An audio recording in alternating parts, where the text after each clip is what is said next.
Hello everyone and welcome. Today we're going to be looking at my Summoner 2 build revised for Apocalypse difficulty with the Forgotten Kingdom DLC.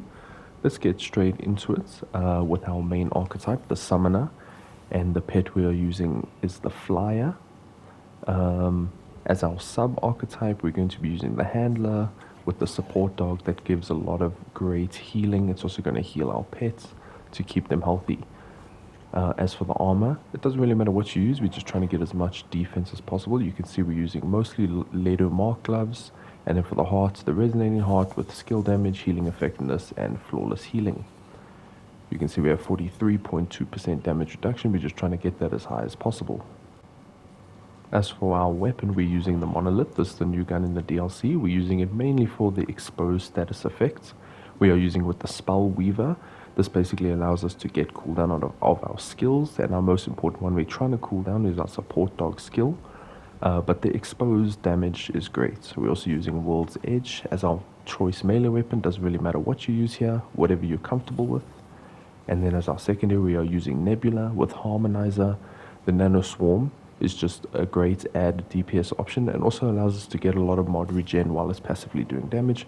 But you can kind of put on anything you want here, it doesn't really matter. But I'm sticking with the Nebula purely because it's a great mod generation tool. For our amulets, we're using Whispering Marble.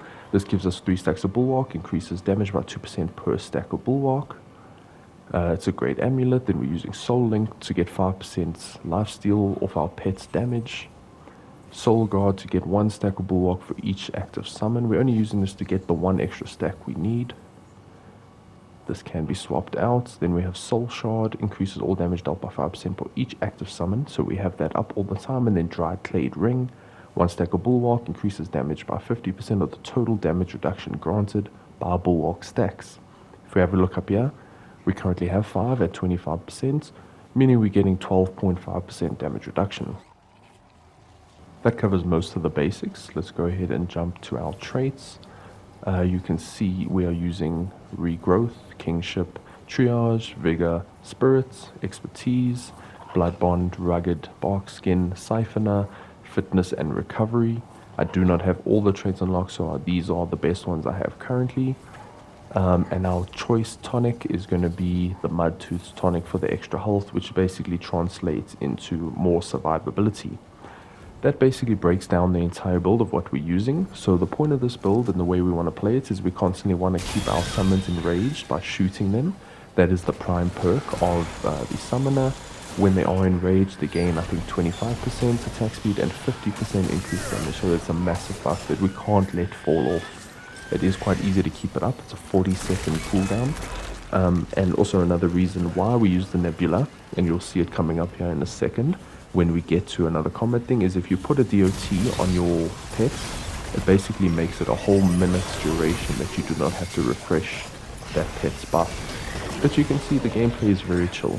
You don't really have to do much, you kind of position yourself well, and your pets will do most of the work for you. The dog is actually pretty decent, especially for providing healing to our flyers, and our flyers will do most of the damage for us. But you can see here that even if we are getting hit, all that life regen and life skills we have from our pets is basically getting us up to full quite quickly. And then obviously if we use a heart ourselves, we're going to heal nicely, but this also applies a full heal to our dog as well as a strong heal at the time to both our flyers. So let's buff those back up, pop the heart so they get healing, then we can basically prepare for this mosquito. He hits us here, but that's fine. Let's dodge this. Put down the sandstorm to apply exposed, and our pets will basically do the work for us here. We can just add a little bit of damage here and there wherever we're able to. Once again, but that's basically dead. You'll see sometimes they do get some really good hits, close to 2,000. Sometimes they can hit higher depending if everything lines up, but they're pretty consistent with their damage. Let's just go down here and clear out these last few enemies. The only downside I would say this build has, because it is extremely tanky, it's extremely comfy and easy to play, you just kind of sit behind your pets and let them do their thing. The only downside it really has is some bosses that pets find difficult to fight against, such as Annihilation. they kind of fly around the room and don't really get a chance to hit them a lot. And bosses that have lingering damage over times that cover the whole arena, such as like the boss on Narude, makes it very difficult. But overall, a 7 out of 10. I really do enjoy this build, makes it very easy. Thank you so much for watching. Until next time, farewell.